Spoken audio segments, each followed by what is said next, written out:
Welcome to this video on how to put an old school Twinflex Checkpoint Plus into test. We've got the sounder so you can test.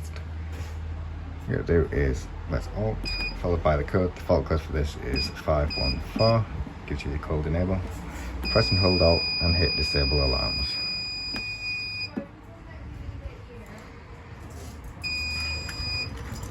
Gives you a beep to confirm it's in test. You can silence that with silence buzzer.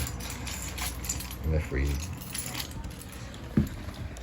test our call point,